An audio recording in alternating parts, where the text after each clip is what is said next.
ছেলের সঙ্গে কেউ যদি প্রেম করে, সে যদি লাইন ঠিক না জানে, প্রেম থাকবে না। আর সেই যার সঙ্গে প্রেম করবে সে বিরাট রেগে যাবে, যে ছেবলা। কি কায়দা?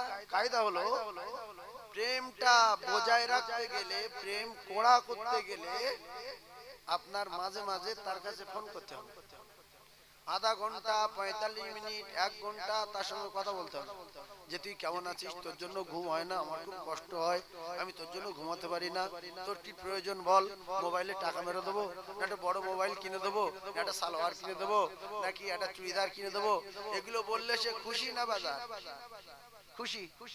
আর যদি চিটিং বাজি প্রেম হয়, ভালোবাসে কিন্তু ফোন করে না, ভালোবাসে টাকা মেরে দিতে বললে দেয় না, ভালোবাসে মোবাইল কিনে দিতে বললে দেয় না, ভালোবাসে ফোন করতে বললে বলে সময় নাই, এ হলো চিটিং বাজি ভালোবাসা। এ ভালোবাসা টিকবে না। আবার মুখে মাখা কিনে দিতে হবে। মেয়েরা মুখে কত কি মাখে, সেইগুলো মেয়েদের কিনে দিতে হবে, তাহলে ভালোবাসা জমে যাবে, অনেক দিন টিকবে। আবু তালিব রসুলের সঙ্গে ভালোবাসা কড়া করলো, কড়া জীবনের চেয়ে বেশি। নাকে নাকে খাওয়াতেন, এক বিছনায় বুকের ভিতরে করে রাখতেন। নিজের ছেলে হযরত আলীকে সাইডে সরিয়ে দিতেন।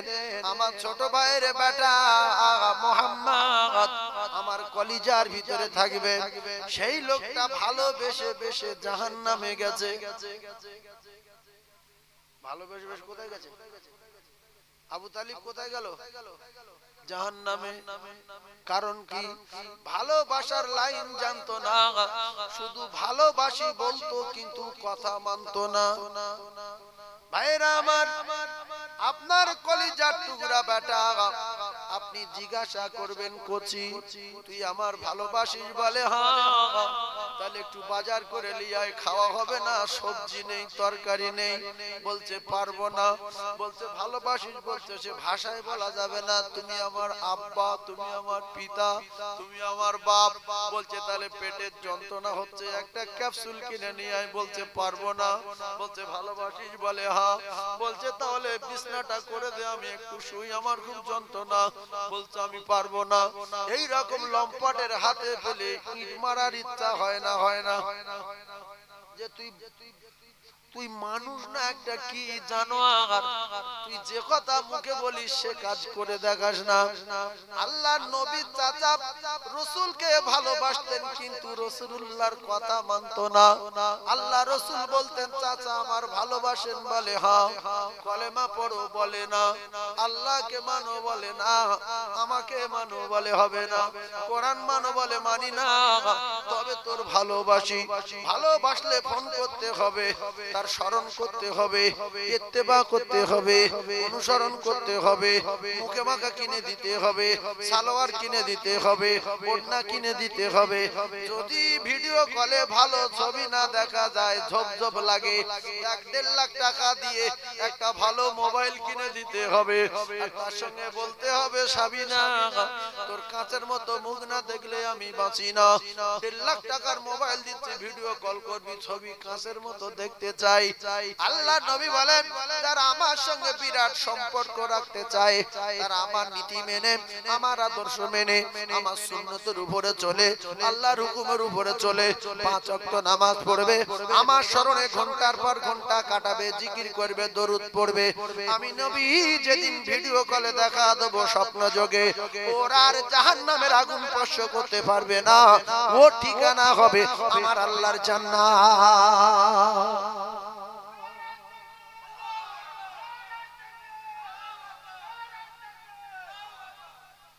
নবী ভিডিও কলে দেখা দিতে পারে না? পারে না? হ্যাঁ, সেই ভিডিও কল করার জন্য 3 নেত্র, 3 নাম্বারের চোখটা পরিষ্কার করতে হবে। যতক্ষণ শুয়ে শুয়ে ওই মেয়েটার কাছে ফোন করি, তোর জন্য ঘুমাতে পারি না, দেখা করলে ভালো হতো। ইয়া রাসূলুল্লাহ দেখা দেন, ইয়া হাবিবাল্লাহ একটা বার আমার দেখা দেন। দরুদ পড়ি, আল্লাহুম্মা সাল্লি আলা সাইয়্যিদিনা মুহাম্মাদ ওয়া আলা আলি মুহাম্মাদিন কামা সাল্লাইতা আলা ইব্রাহিম ওয়া আলা আলি ইব্রাহিম ইন্নাকা হামিদুম মাজিদ দরুদ পড়তে পড়তে ঘুমিয়ে যান আল্লাহুম্মা সাল্লি আলা সাইয়্যিদিনা শাফিয়ানা মাওলানা মুহাম্মদ ওয়া আলা আলি সাইয়্যিদিনা শাফিয়ানা মাওলানা মুহাম্মদ যতক্ষণ আপনি দরুদ পড়বেন কিতাবে লেখা আল্লাহ পাকের মালায়েকা ফেরেশতারা বালিগড়ি মেটোপাড়া তার নাম আর তার বাপের নাম মেটোপাড়া গ্রামের নাম লিখে আল্লাহ রাসূলের রওজা পাকে জমা দেবে ইয়া রাসূলুল্লাহ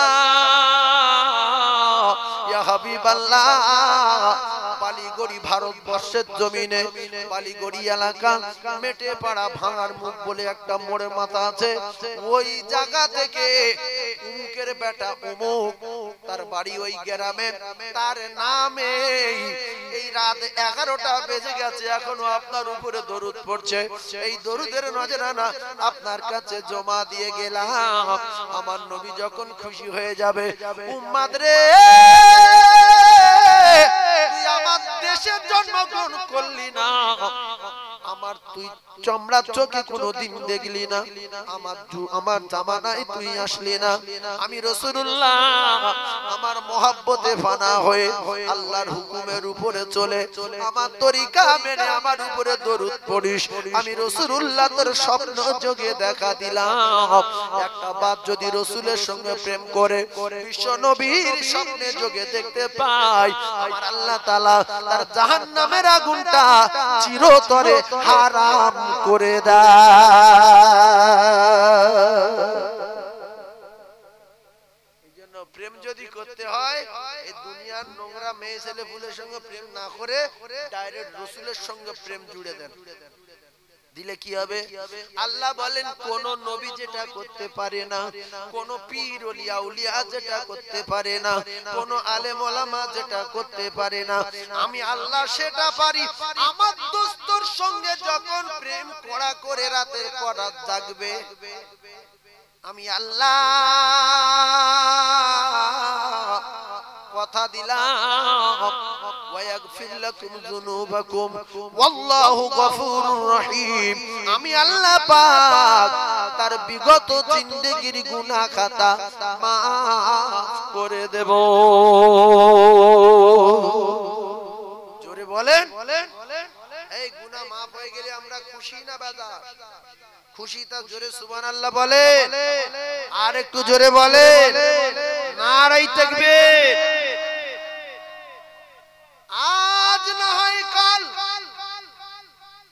মৃত্যু বরণ করতে হবে তুমি ডাক্তার হও আর মাস্টার হও আইপিএস হও আর জজ হও কোটিপতি হও আর ভিখারি হও লাভ ইস্তাখিরুনা সাআতাও ওয়ালা ইস্তাকদিমুন গাড়িতে আর বাড়িতে রাস্তায় আর বাজারে আর দোকানে হাটে আর মাঠে আমার আল্লাহ বলেন মালাকুল মউত যেদিন যাবে আর পৃথিবীর কোন ডাক্তার কোন মাস্টার কোন মস্তান কোন ডাকাত কোন চোর কোন পকেটমার কোন বন্ধু কোন বান্ধব আর একটা মুহূর্ত বাঁচাতে পারবে না এজন্য পৃথিবীর জমিনে টাকার বলে বুদ্ধির বলে ঔষধের বলে ডিগ্রির বলে বংশের বলে লাঠির বলে বম বন্দুকের বলে একজন বেঁচে আছে এমন নজির দেখানো যাবে না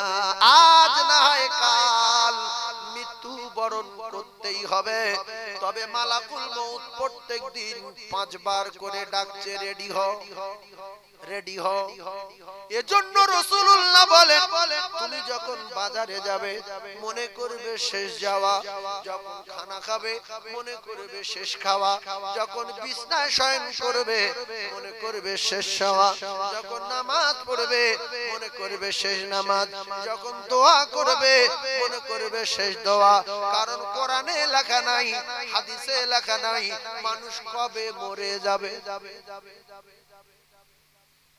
লেখা থাকলে একটা বিশ্বাস হতো যে এখন বয়স 45 আর 40 লোক গ্যারান্টি 40 সেকেন্ডের গ্যারান্টি নাই এইজন্য যে যত বাহাদুরি করুক যে যত ধনী হোক যে যত সম্মানীয় ব্যক্তি হোক যে যত আলেম হোক ওলামা হোক মুফতি মুহাদ্দিস হোক মরণের দিন তারিখ কারণ দেওয়া নাই অমুক দিন মরবে অমুক দিন মরবে সেজন্য মৃত্যু আমাদের হবেই হবে, আজ না হয় দুদিন পরে।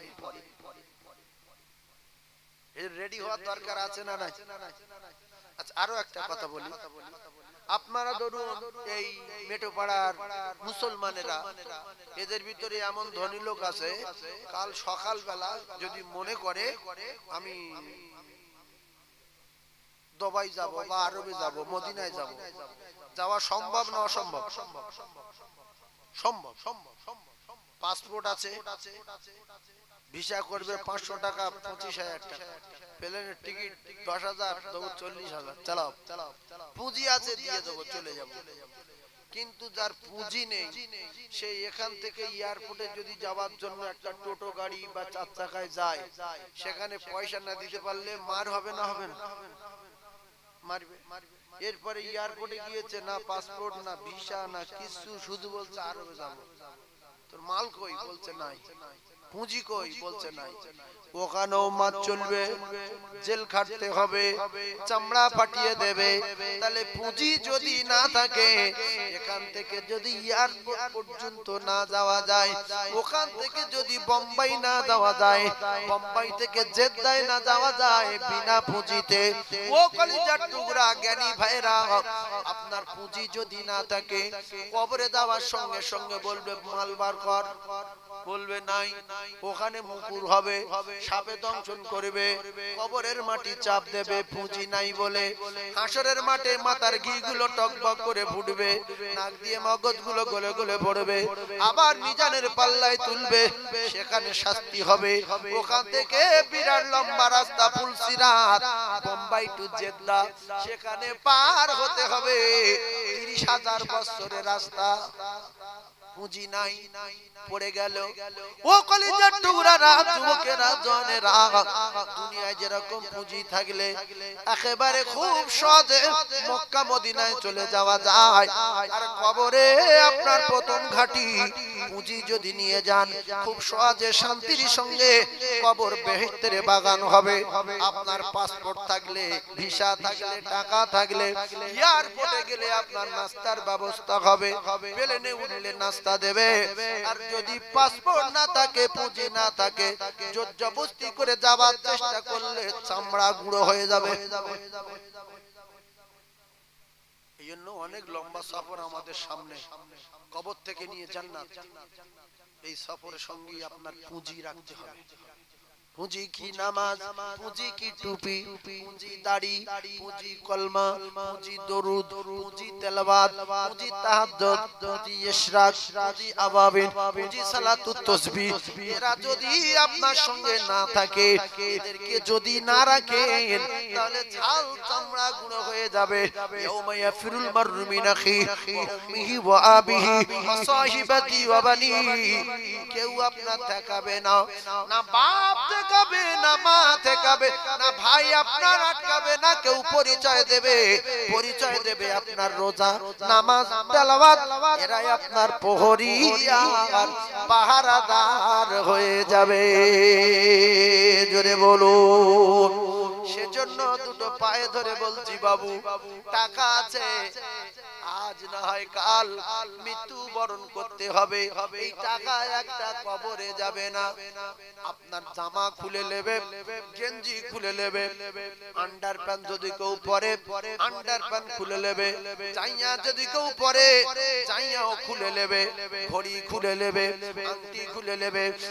আর মার্বেল দেওয়া বাড়ি, সিলিং করা বাড়ি, পাথরের বাড়ি কেড়ে নিয়ে এমন একটা বাড়ি দেবে, ওই বাড়িতে জানালা নাই, ওই বাড়ির দরজা নাই, ওই বাড়ি মার্বেল নাই, এসি নাই, সিলিং নাই, সাথী নাই, পাতি নাই রে ওই ঘরে। এসেছি একা ভাবে, একা যেতে হবে। ও মুসলমানেরা, এখনো সময় আছে, সোজা হয়ে যান। কত বাহাদুরি করবেন, ভাঙবে গেলে কাত হয়ে গেল, স্ট্রোক হয়ে গেলে লাইন ক্লিয়ার হয়ে গেল। ও কলিজার টুকরারা, যে কোনো ওসিলায় মৃত্যু বরণ করতে হবে, আজ না হয় দুদিন পরে।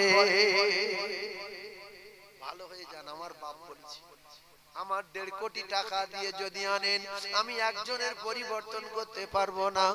এছাড়া বড় পীর আব্দুল কাদের জিলানী পৃথিবীর যত আল্লাহর ওলি আছে সবার যদি আনেন সবাই এই রকম কথা বলবে, ভালো হয়ে যাও, নামাজ পড়ো, হালাল খানা খাও, উল্টো পাল্টা চলো না, আমাদের পরিবর্তন হতে হবে। পৃথিবীর কোন আলেম পরিবর্তন করে দিয়ে যেতে পারবে না।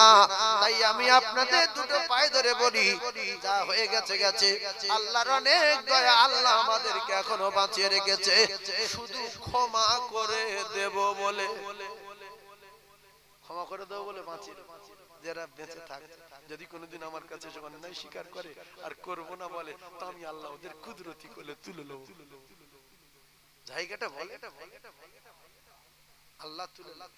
কত জন ছেলে মারা যাচ্ছে অ্যাক্সিডেন্ট হয়ে বাইকে, দেখে অবাক হয়ে যায়, এই কি হলো রে, বলছে হুজুর অ্যাক্সিডেন্ট হয়েছে।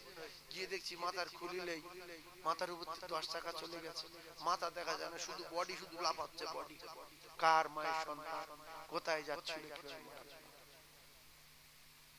গ্রামে খবর নিয়ে দেখা গেল মুসলমানের বেটা, জীবনে এক ওয়াক্ত নামাজ ছিল না, জুমার নামাজে যেত না, বাপের টাকা আছে বলে শুধু উঠতো। এইবারে তোমার কোন বাপ থেকে হবে, কবরে তুমি যত চেল্লাও আর কেউ শুনতে পাবে না, তবে জানোয়ারে শুনতে পায়, গরু শুনতে পায়, ছাগলে শুনতে পায়। তাই কিছু কবরস্থানে লক্ষ্য করে দেখেছেন কিনা জানি না, অনেক সময় গরু ছাগল কবরস্থানে ঢুকে ডেকে দৌড় মারে, চিল্লে চিল্লে দৌড় মারে। এত শাস্তি, এত আগুন জ্বলে, এত জোর মুকুর মারা হয়, দুটো ফেরেশতা ওইভাবে টানা মুকুর মারে।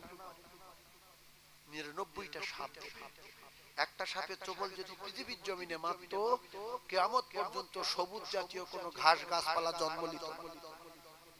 বিশ্বাস করুন, সেই দিন আমাদের সামনে। আগে খুব ক্ষমতা ছিল, আর ক্ষমতা নেই। আগে এক বস্তা চাল মাথায় করে নিতাম, আজ 10 কেজি চাল আর পারি না।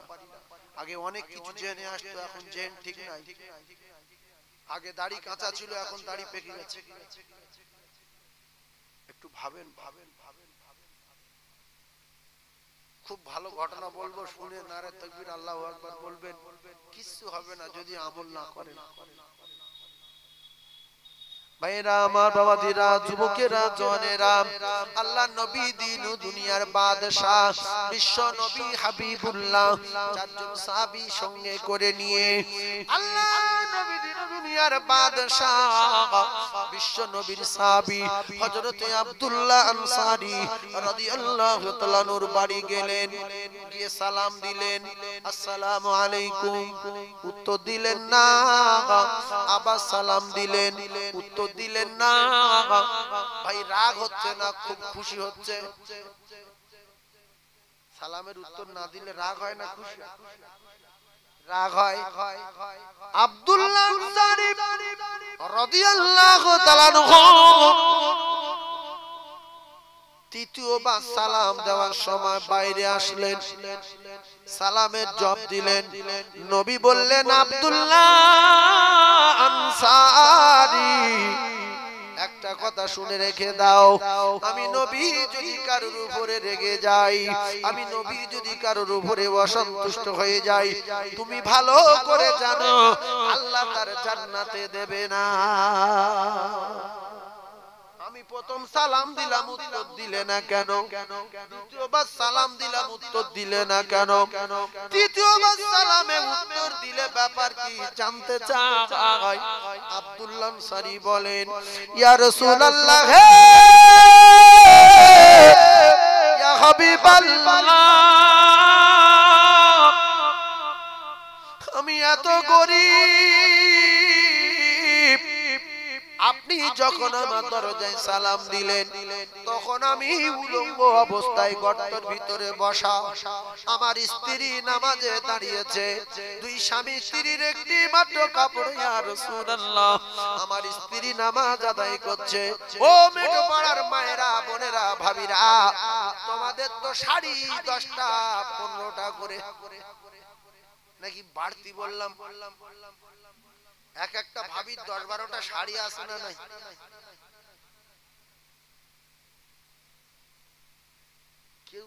না বলেন, আমি কি মিথ্যা কথা বলছি?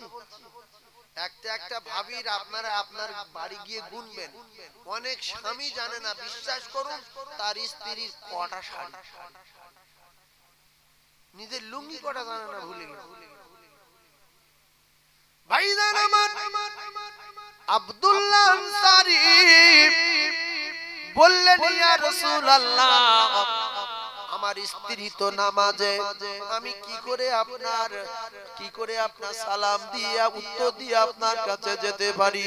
আমার স্ত্রীকে আমি ডাকতে পারি না, কারণ আমার স্ত্রী তো আল্লাহর সঙ্গে কথা বলছে। কার সাথে কথা বলছে? আল্লাহর সাথে কথা বলতে। জ্ঞানী ভাইরা, শিক্ষিত ভাইরা, শিক্ষিতা মা বোনেরা, বেটিরা, একটু বোঝার চেষ্টা করুন। আল্লাহর সঙ্গে কথা বলছে, ইয়া রাসূলুল্লাহ, আমি তো ডাকতে পারি না।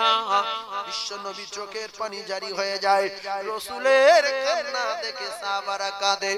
আব্দুল্লাহ আনসারী বললেন, ইয়া রাসূলুল্লাহ, দ্বিতীয়বার যখন আপনি সালাম দিয়েছেন, তখন আমার স্ত্রী নামাজ পড়ছিল।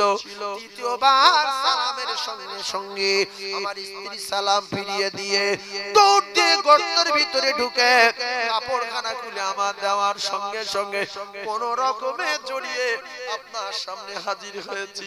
এজন্য করে আমি আপনার সামনে আসতে পারিনি। ইয়া রাসূলুল্লাহ, ক্ষমা দিন, ইয়া রাসূলুল্লাহ, মাফ করে দিন। নবী বলেন, আব্দুল্লাহ আনসারী, এত কষ্টের পরও তুমি যে নামাজ ছাড়ো না, দুই স্বামী স্ত্রী একটা কাপড়ের পরও 5 ওয়াক্ত নামাজ আদায় করো, নামাজ ছাড়ো না। আব্দুল্লাহ, তোমার এই কথা শুনে আমার ভীষণ ভালো লাগলো, কিন্তু একটা অবাক হয়ে যাচ্ছে আমি। আব্দুল্লাহ আনসারী, তোমার এই কলিজার টুকরা বেটাটাকে গাছের গায়ে বেঁধে রেখেছো কেন? শিকল দিয়ে। বাচ্চা ছেলে, এর উপরে অত্যাচার করছো কেন? কার ছেলে?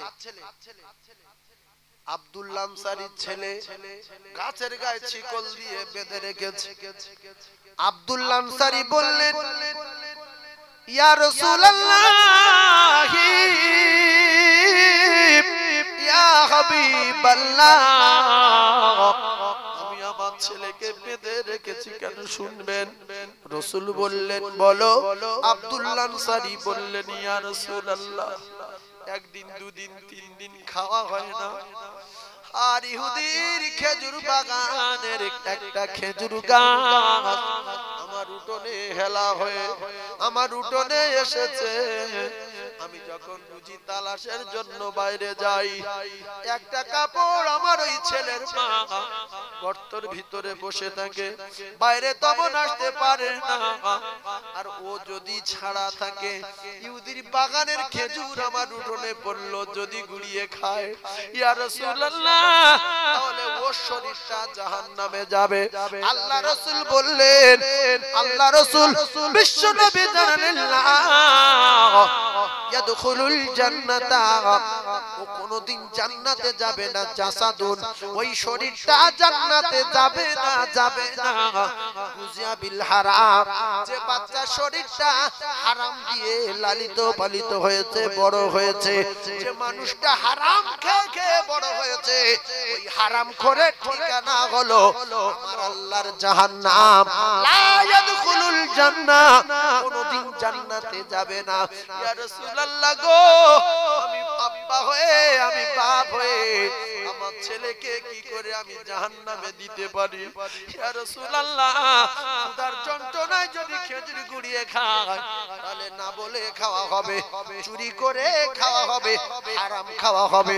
হারাম মাল খেলে আমার ওই বাচ্চা জাহান্নামে যাবে। ইয়া রাসূলুল্লাহ গো, ইয়া হাবিবাল্লাহ, এজন্য গাছের গায়ে বেঁধে রেখেছি, যাতে করে পরের বাগানের খেজুর গুড়িয়ে খেতে না পারে। আর আমরা তো আমাদের ছেলেদের ছেড়ে রেখেছি, মাল চুরি করলি আসছে, খাচ্ছি, আর বলছি কেউ বুঝতে পারেনি তো বলছে না, কেউ দেখতে পায়নি তো বলছে না। আল্লাহ আল্লাহ, আপনাদের তো টাউন হয়ে গেছে, টাউনের দিকে বকরির জন্য ঘাস ছিঁড়তে যাচ্ছে লোকের বাগানে, সবজি বাগানে গিয়ে একটা টমেটো, দুটো ভেন্ডি, তিনটে কাঁচা লঙ্কা ঘাসের ভিতরে রেখে দিচ্ছে। এইবারে বাগানের মালিক বলছে, বাবু এ কচুরে কি? বলছে ওই ছাগলের জন্য চারটে ঘাস ছিঁড়ে দিব। এইবারে তাহাজ্জুদ পড়া স্বামী, ইশরাক পড়া স্বামী, কোরআন পড়া স্বামী দুপুরে বাড়ি গেল, সেই দুটো কাঁচা লঙ্কা, দুটো টমেটো ভালো করে ভর্তা করে দিল। খাচ্চার বলছে বিরাট ভালো লাগছে। বলছে হ্যাঁ। বলছে কোথায় পেলি? বলছে মুখের বাগান থেকে এনেছি। বলছে দেখতে পাইনি তো? বলে না, খেয়ে নাও। এই শরীর জাহান্নামে যাবে, ওর কপালে আগুন লাগবে, নামাজ পড়া সাত জীবনের মতো মিটে যাবে। লা ইয়াদখুলুল জান্নাতা জাসাদুন গুজিয়া বিল হারাম। ও কলিজার টুকরারা, অনেক মানুষ দেখা যায় হারাম খায় অথচ 5 ওয়াক্ত নামাজ আদায় করে। এই জন্য হারাম খোরের ইবাদত আল্লাহর দরবারে যাবে না, যাবে না, যাবে না। সেজন্য নামাজ পড়ার পরে কথাবার্তা ভালো না, এজন্য বিশ্রী ভাষায় কথাবার্তা বলে। নামাজ পড়ার পরে ওজনে কম দেয়, নামাজ পড়ার পরে চিটিংবাজি করে, নামাজ পড়ে ফের দালালি করে, নামাজ পড়ে সুদের টাকা নেয়। আল্লাহ বলছে ও নামাজি না ভণ্ড, যদি ও নামাজ হতো ওর দ্বারাই বাজে কাজ হতো না। ইন্নাস সালাতা তানহা আনিল ফাহশাই ওয়াল মুনকার। নামাজের এত পাওয়ার, এত ক্ষমতা, নামাজের তামাম ফাহিশা কাজ, বাজে কাজ থেকে বাঁচাবে। যদি নামাজ বাঁচাতে না পারে, ওই নামাজি বুঝবে আমার নামাজ হয় না।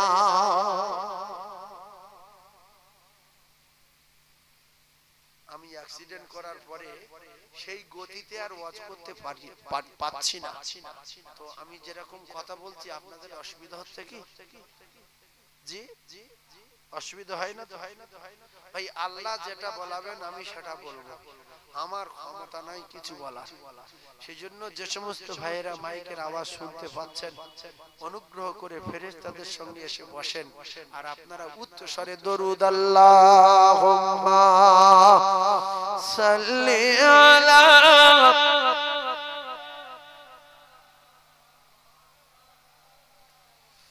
ওয়া আলা আলি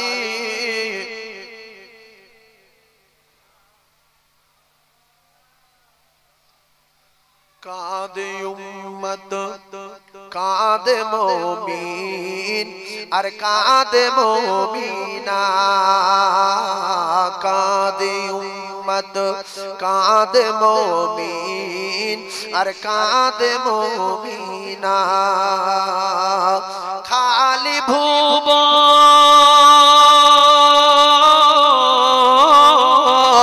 খালি ভুবন রহিল পড়ে, খালি ভুবন রহিল পড়ে, আর নবী এলো না।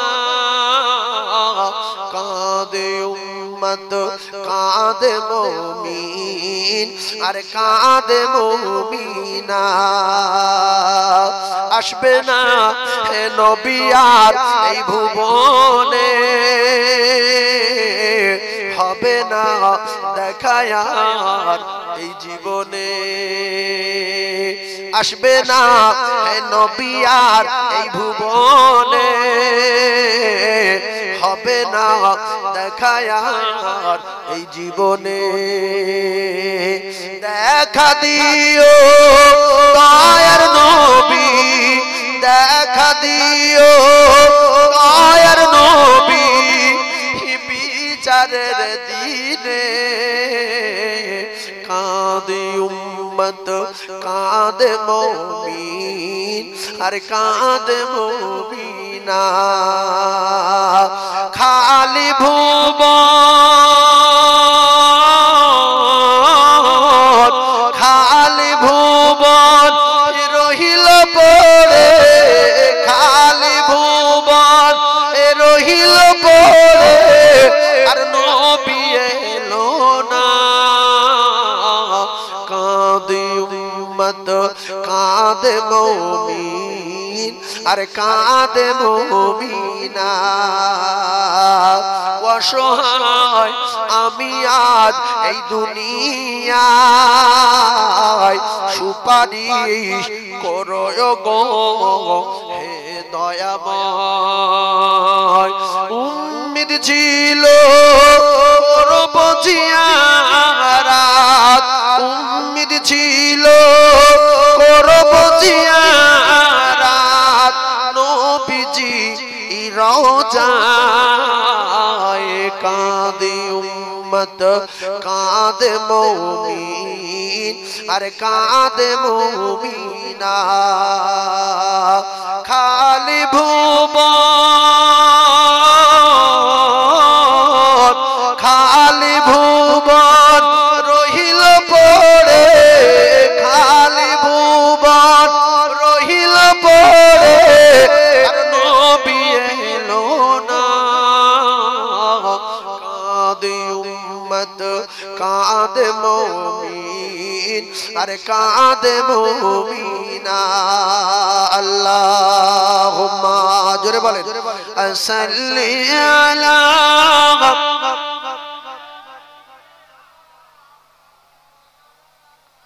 ওয়া আলা আলি সাইয়্যিদিনা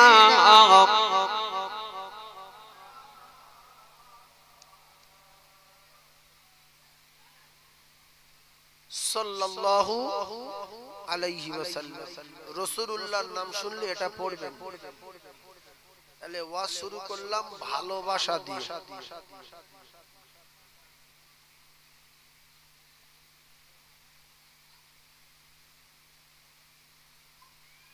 বিশ্ব নবীর যারা নীতি আদর্শ টাচ করেছে বিশ্ব নবীকে যারা ভালোবেসেছে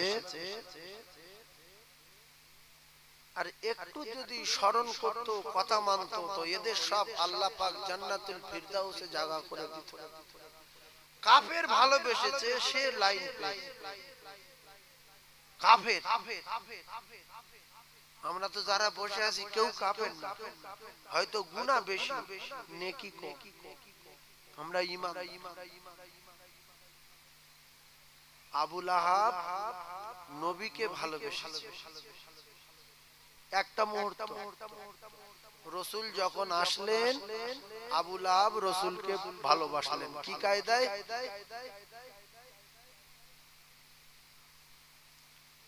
আবু লাহাবের দাসী সুয়াইবা সোমবার সকালবেলা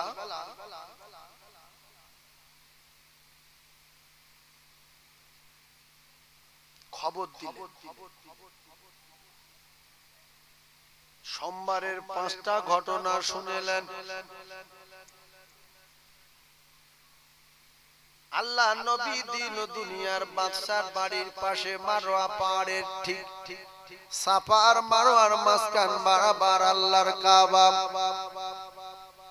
ওই কাবা ঘরের গায়ে যে পাথরটা লাগানো আছে ওই পাথরটা লাগিয়েছিলেন যেদিনে সেই দিনটা ছিল সোমবার আপনারা জীবনের মতো শিখেলেন কেউ যদি আপনাদের জিজ্ঞাসা করে হাজরে আসাদ পাথর আল্লাহর কাবা ঘরের গায়ে কি বার লাগানো হয়েছে আপনারা বলবেন সোমবার কি বার সোমবার সারা পৃথিবী ছুটবে আর এই মিডিয়া গুলো চলছে কত আলেম ওলামা কত মাওলানা কত মৌলবি 27 বছরের মিডিয়া ওরা সব দেখবে দেখছে আর এখন কত লোক এতে আছে লাইভ আছে আবার কাল থেকে ছেড়ে দেবে দুনিয়ায় মাদ্রাসায় মসজিদে মুফতি মুহাদ্দিস শাইখুল হাদিস হাফেজ সাহেব কারি সাহেব সবাই শুনবে সোমবার দিন হাজরে আসাদ পাথর লাগানো হয়েছিল আল্লাহর কাবার গায়ে তাই এটা মুখস্থ হয়ে গেল যদি বলে তোমাদের যে পাথরের সুমো খাও হাজী সাহেব ওই পাথর কি বার দিন লাগানো হয়েছে আপনারা কি বার বলবেন সোমবার ভাইজান আমার বাবাজিরা হাজরে আসাদ পাথর লাগানো হলো সোমবার যেদিনে বিশ্ব নবী দুনিয়ার জমিনে এসেছিলেন সেই দিনটাও ছিল সোমবার নবী এসেছিল কি বার 11 রবিউল আউয়াল দিন গত রাত সুবে সাদেক রাতে রটেক আর দিনে রটেক, তার নাম হলো সুবে সাদেক। সকাল হলো সোমবার। আর বিশ্ব নবী মক্কাতুল মুআজ্জামা থেকে যেদিনে প্রথম হিজরত করে মদিনায় যাচ্ছিলেন, সিদ্দিক আকবরকে সঙ্গে করে নিয়ে, সেই দিনটাও ছিল সোমবার।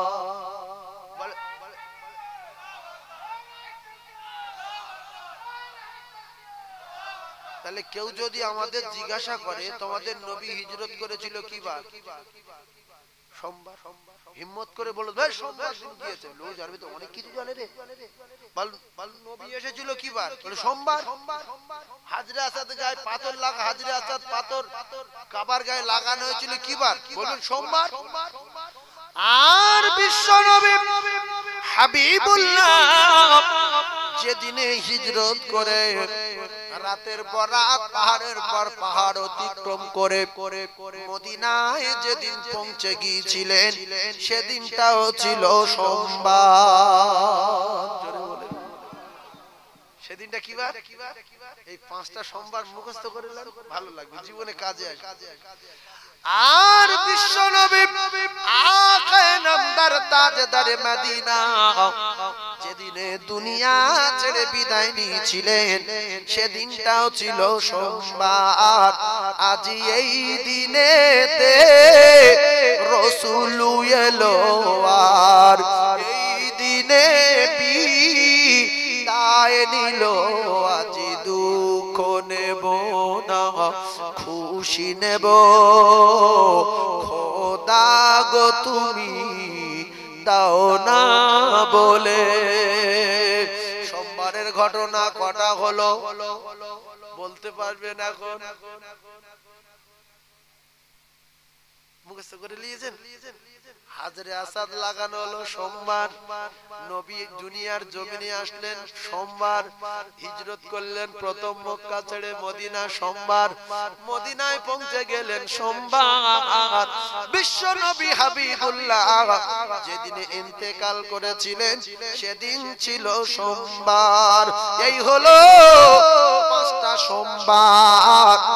আল্লাহ নবীর প্রসব করার পরে দেখতে পায় এত জ্যোতি।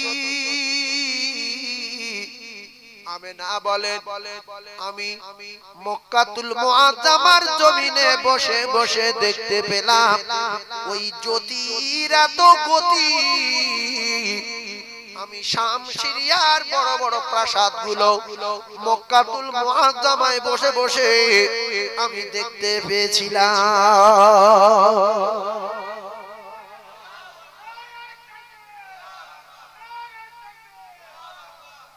আমার নবীর জ্যোতি পৃথিবীর ক নাম্বার? নবীর পাওয়ার, নবীর যোগ্যতা, নবী শিক্ষক। ইন্নামা বুইস্তু মুআল্লিমান। আল্লাহর নবী পৃথিবীর 1 নাম্বার শিক্ষক। আপনার একটা কথা বলি, মাদ্রাসার যে সমস্ত ছাত্র আছে, এই ছাত্ররা যদি একটা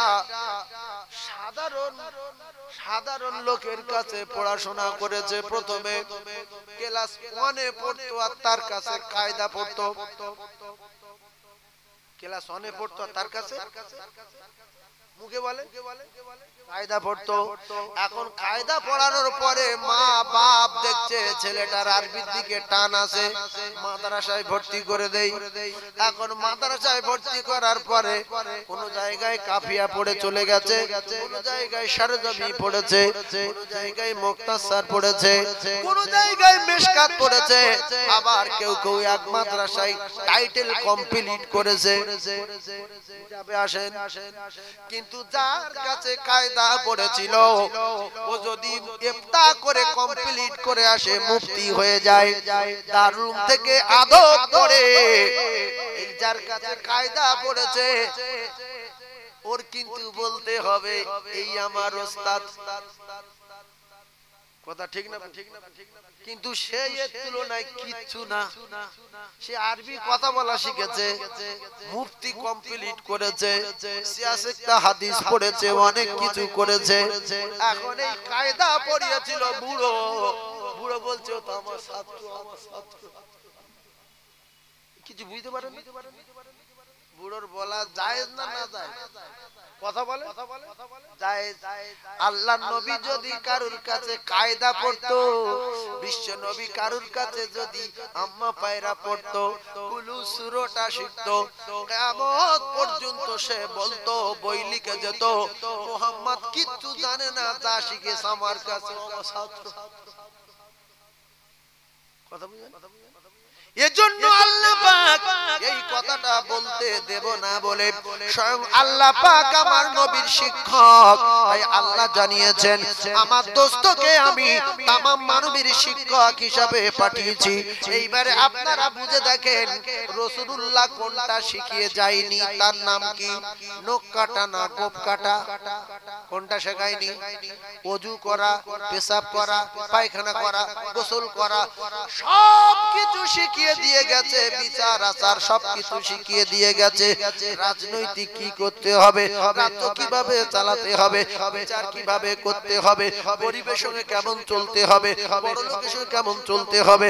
ও কলিজার টুকরারা, যুবকেরা, জনেরা, নামাজ কিরকম পড়তে হবে, জিকির কিরকম করতে হবে, কোরআন কিরকম তেলাওয়াত করতে হবে, বাচ্চাদের সঙ্গে কেমন ব্যবহার করতে হবে, নাতিদের সঙ্গে কেমন চলতে হবে, মেয়েদের সঙ্গে কেমন চলতে হবে, বিয়ে কিরকম দিতে হবে, বিয়ে দিলে জামার কি কি দিতে হবে।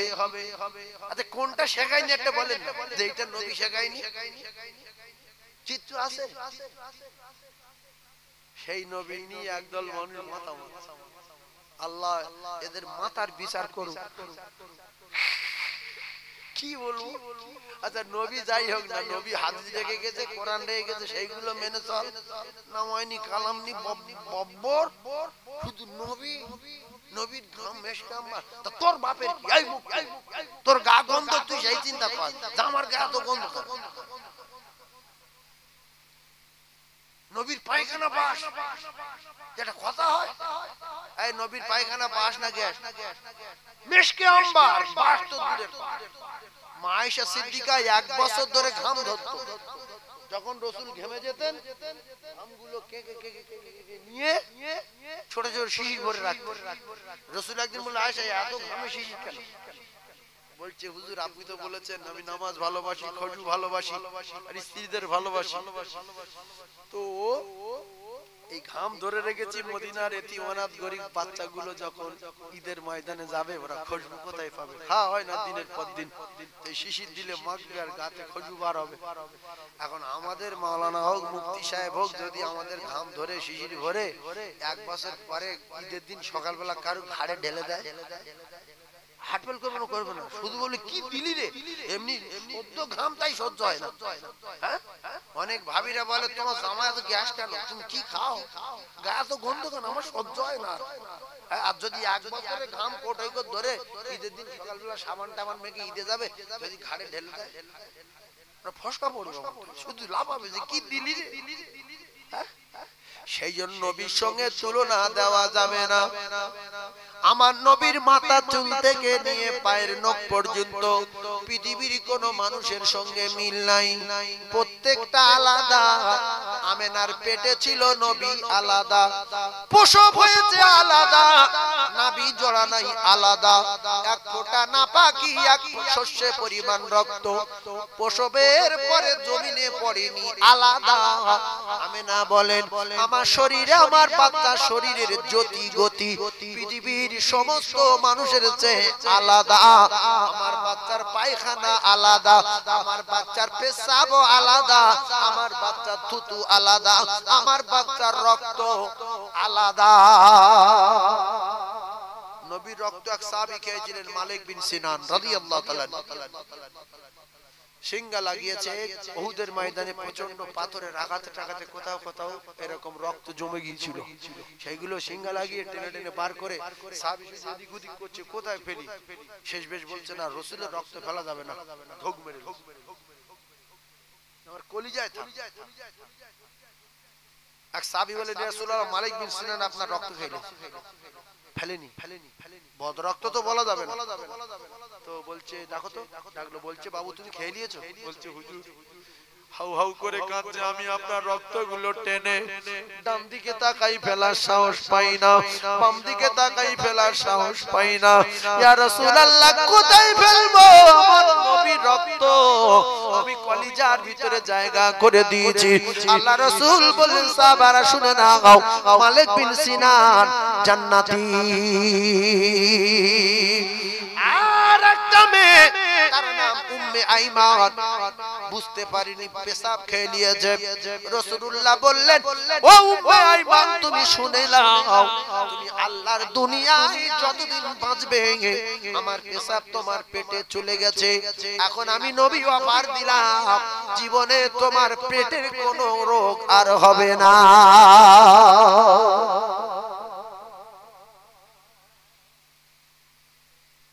আল্লাহু আকবার। নবীর তুলনা নাই। ভাইজান আমার,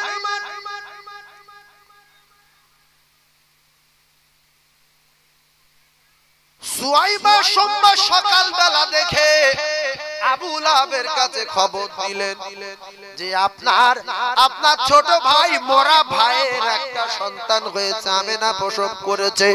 এত সুন্দর দেখতে, আমি ভাষায় বলে আপনাকে বোঝাতে পারবো না। কাফেরে যে অফার পায় তার একটা নমুনা। আবু লাহাব বলল, সুয়াইবা, তোর আমি অনেক টাকা দিয়ে কিনেছিলাম, এখন আমার ছোট ভাই দুনিয়ায় নাই, আমার ছোট ভাইয়ের বেটা হয়েছে। নবী জানে না ভাইপো জানে? কি জানে? নবী না ভাইপো? কথা বোঝে না? নবী হয়েছে না ভাইপো হয়েছে? কোথায় নবী? নবী তো 40 বছর পরে নবী, এখন ভাইপো জেনে দাসী আজাদ করেছে। আল্লাহ পাক তাতেই খুশি হয়ে গিয়েছে। দুটো আঙ্গুল তুলে বলেছিল, সুয়াইবা তুই চলে যা, তোরে আমি জন্মের মতো আজাদ করে দিলাম। কিতাবে লেখা, ওই আবু লাহাব এত বড় কাফের, পৃথিবী বিখ্যাত কাফের, সারা কোরআন শরীফের ভিতরে কোন কাফেরের নামে আল্লাহ একটা গোটা সূরা দেয়নি। আবু লাহাবের নামে একটা গোটা সূরা দিয়েছে। এই বড় কাফেরটার নামে একটা সূরা আছে না নাই?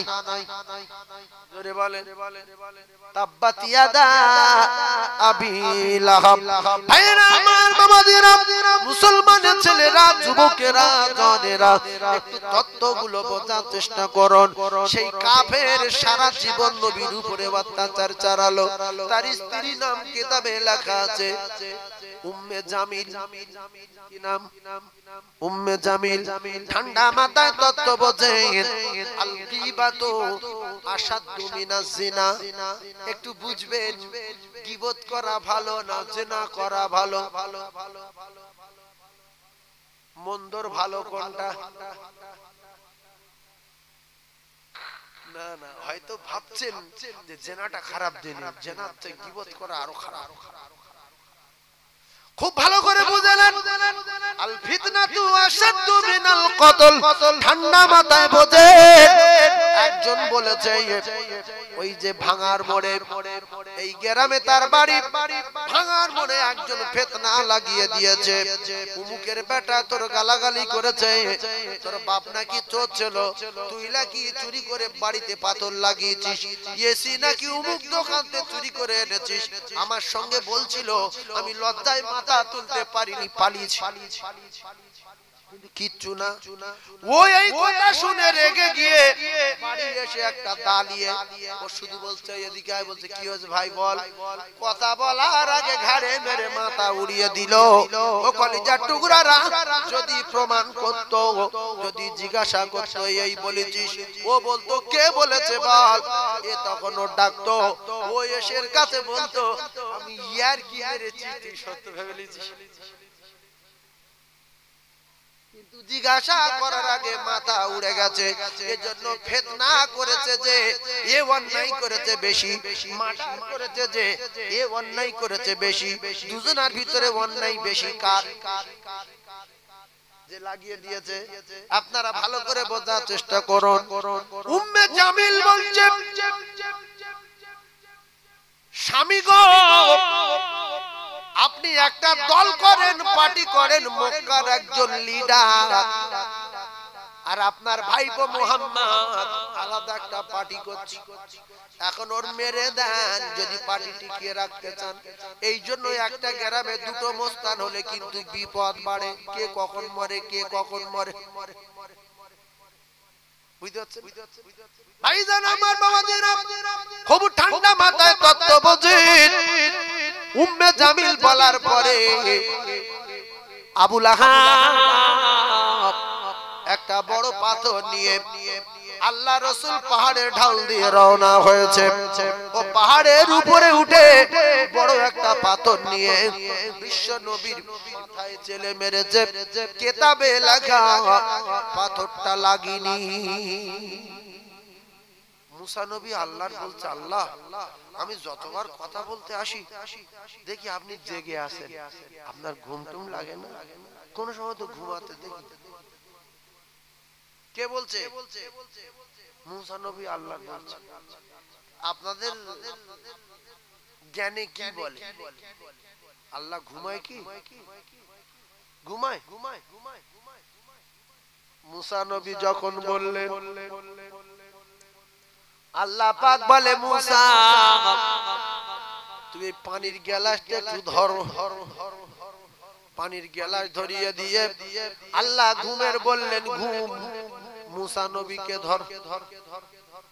যেই মুসা নবীকে ধরেছে ঘুম, গ্লাস আসে না, পড়ে গেছে, উঠে গেল। আল্লাহ বলে ঘুম ছেড়ে দাও। মুসা নবী বলে গ্লাস দাও। বলছে আল্লাহ 1 মিনিট ঘুমিয়ে পড়ে গ্লাস কুচে গেছে। আল্লাহ বলে তোমার 1 মুহূর্তের জন্য একটা গ্লাসের দায়িত্ব দিলাম, কুচে দিলে আমার দায়িত্ব কতটা? আল্লাহ পাক বলে ঘুম তো ঘুম, ভাবো নাই ঘুমের তন্দ্রা নাই, ঘুম নাই, আমি আল্লাহ ঘুমাই না। লা তাখুযুহু সিনাতুন ওয়ালা নাওম। আল্লাহ ঘুমায়? জোরে বলে ঘুম ঘুম ভাব আসে? ভাইজান আমার, আল্লাহ ঘুমায় না। যখন আবু লাহাব নবীর পাথর মেরেছে, আল্লাহ তখন দেখেছে না দেখেনি? দেখেছে। খুব ভালো করে ওয়াজ বোঝার চেষ্টা করুন। এই আবু লাহাবের পাথর মারা দেখে আমার আল্লাহ পাকের দোস্তর পাথর মেরেছে, আল্লাহ খুশি না বেজার? আপনাদের কেউ দোস্ত যদি শ্বশুর বাড়ি নিয়ে যান, আর দোস্ত যদি তরকারি না দেয়, ডিম না দেয়, আপনার যদি ডিম দেয়, মাছ দেয়, দোস্ত শুধু তাকাচ্ছে যে দেখো শ্বশুর বাড়ি বলে ওর দিচ্ছে, এ দোস্ত খুশি না রেগে যাচ্ছে? হ্যাঁ রেগে যাবে, চামড়া উড়ে যাবে, বাসি ভাঙলে ছাদে ছেলে মারছে যে খাবো না, আমার দোস্ত না দিয়ে আমার দিচ্ছিস। জামাত যদি ডিম হাফ দেয়, দোস্ত যদি গোটা দেয়, জামাই খুশি। পরে বলবে তোর গোটা দিয়েছে, আমার হাফ দিয়েছি। কেন বলতো? আমি সব সময় খাই, তুই নতুন এসি বলে তোর গোটা আমার হাফ। তবুও একটা সম্মান থাকে, কিন্তু দিতে হবে সমান সমান। অনেক বাড়ি দেখা যায় জামার সঙ্গে দোস্ত আসলো, জামার 2টো টাকা 2টো ডিম, দোস্তর একটা টাকায় একটা ডিম। এই যে মুখ জামার 2টো, বন্ধুর একটা। আমার আল্লাহর বন্ধু আমার নবী, আল্লাহ শুধু ডাকতেন দোস্ত, হাবিবুল্লাহ হাবিবুল্লাহ। সোনার মানিকেরা, আল্লাহ পাক রেগে গিয়ে আবু লাহাবের নামে একটা সূরা নাজিল করলেন, তাব্বাত ইয়াদা আবি লাহাব। ও কলিজার টুকরারা, বুকেরা জনেরা, আবু লাহাব পাথর মেরেছিল 1 হাতে, কিন্তু আল্লাহ পাক বললেন ওর হাত ধ্বংস হোক। দুটো কটা? 2 হাত ধ্বংস হোক। কারণ এই হাতে যখন পাথর মারে, এই হাত নড়েছে না নড়িনি? কথা বুঝবেন? এই যদি পাথর মারি, এই হাতটা নড়ছে না নড়ে না? একজন জেনা করছে আর একজন ডিউটি দিচ্ছে, বলছে তুই ওদিকে সরে যা, আমি দাঁড়িয়ে আছি, যদি লোক আসে গোলা খাগড়ি মারবো। একজন সুদের টাকা দিচ্ছে আর একজন সুদের টাকা নিচ্ছে। একজন ফিতনা বাঁধাচ্ছে আর একজন মার্ডার করছে। একজন গীবত করছে আর একজন জিনা করছে। কারো ছাড়ে নাই রে। আল্লাহ দোস্তর এক হাতে পাথর মেরেছে, হাতটা নড়েছে। আল্লাহ বলছে তুই নড়লি কেন? এটাও যাক। কথা বুঝতে পারো? সেই জন্য একের পর এক তত্ত্ব সাল্লি আলা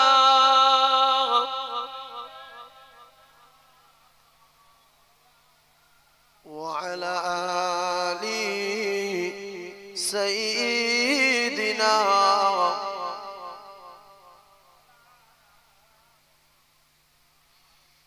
সকলে বলেন সাল্লাল্লাহু আলাইহি ওয়াসাল্লাম।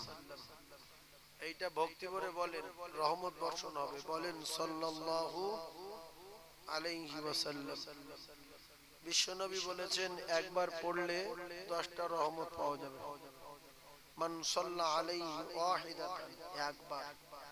সাল্লাল্লাহু আলাইহি আশারা, 10টা। ওয়াহিদ মানে এক, আশারা মানে 10। এবারে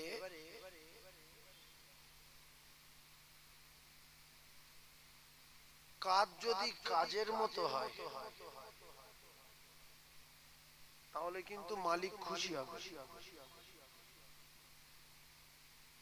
আপনারা যে কাজ করার জন্য লোক লেবার ধরেন, কাজ যদি উল্টো পাল্টা হয়, যিনি কাজ করাবার জন্য ডেকেছেন, কাজ করাবেন, বাড়িওয়ালা মালিক, কাজ যদি উঁচু নিচু হয়, টেরা বাঁকা হয়, মালিক খুশি না বেজার? তো আমাদের দরুদ, আমাদের নামাজ, আমাদের তেলাওয়াত যদি উঁচু নিচু হয়, মালিক রেগে যাবে।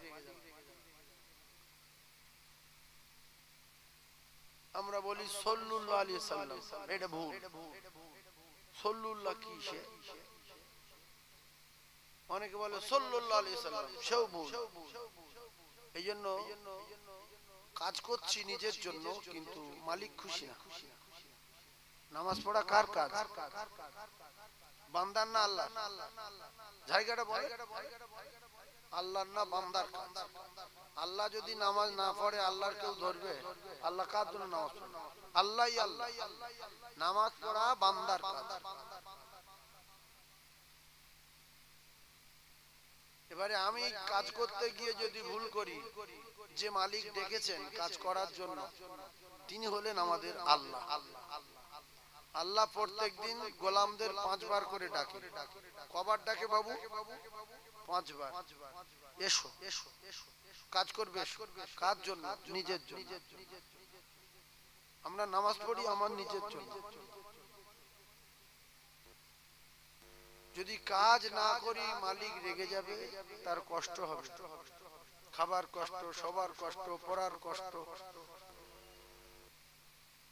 তো আমরা যদি 5 ওয়াক্ত নামাজ না পড়ি আমাদের কষ্ট হবে। মুকুর মারা কষ্ট, সাপে কামড়ানো কষ্ট, কবরের চাপের কষ্ট, জাহান্নামের আগুনের কষ্ট। আর যদি কাজ করি তো আল্লাহ পাক কবরে শান্তি দেবেন, হাসরে শান্তি দেবেন, মিজানে শান্তি দেবেন, ফুলসিরাত পার করে দেবেন, আল্লাহ তাআলা জান্নাত দেবেন। সেই জন্য কাজ যখন আমরা মসজিদে করতে যাই নিজের জন্য, নামাজ পড়তে যাই, এটা বান্দার কাজ। কাজ করতে গিয়ে আমরা 100-র ভিতরে 95টা মুসলমান ভুল করি। আমাদের ওযু ঠিক নেই, পাটি দাঁড়ানোর দোয়া ঠিক নেই, নিয়ত ঠিক নেই, সূরা ফাতিহা ঠিক নেই, সূরা ইখলাস ঠিক নেই, রুকু সিজদা ঠিক নেই। এতে মালিক কিন্তু খুশি না। সেজন্য আমরা নামাজ পড়ার পরও আমাদের আখলাকে ঠিক নেই, আদর্শ ঠিক নেই, নীতির ঠিক নেই, চরিত্র ঠিক নেই, খাওয়া দাওয়া ঠিক নেই, বেচাকেনা ঠিক নেই, কথাবার্তা ঠিক নেই, জমি জায়গা ঠিক নেই। লোক নামাজ পড়ে আসছে, এসার নামাজ শুয়ে শুয়ে বই দেখছে, মোবাইল। এরকম নামাজি আছে না নাই? ও কিসের নামাজ? আল্লাহ বলতো নামাজ হয় না, লোকে খারাপ বলবো বলে তাই নামাজ পড়তে যায়। ইন্নাস সালাতা তানহা আনিল ফাহশাই ওয়াল মুনকার। ও নামাজ যদি হতো ও নোংরা ছবি দেখতো না। নামাজ যদি হতো নামাজ পড়ে মিথ্যা কথা বলতো না। নামাজ যদি হতো নামাজ পড়ে ওজনে কম দিত না। নামাজ যদি হতো মানুষের সঙ্গে 2 নম্বরই করতো না। যে নামাজ হয় না। নামাজির লোকের দেখলে লোক পাগল হয়ে যাবে যে এত ভালো মানুষ, এত আল্লাহ ওয়ালা, এত বড় ইমানদার। সেই নীতি আমাদের ভিতরে নেই। শুধু নামাজ পড়লে হবে না, রাসূলকে ভালোবাসলে হবে না। আমরা একটা জিনিস জেনে রেখেছি, নবীকে ভালোবাসলে সব পাওয়া যাবে, কিন্তু ভালোবাসার তরিকা আমাদের জানতে হবে।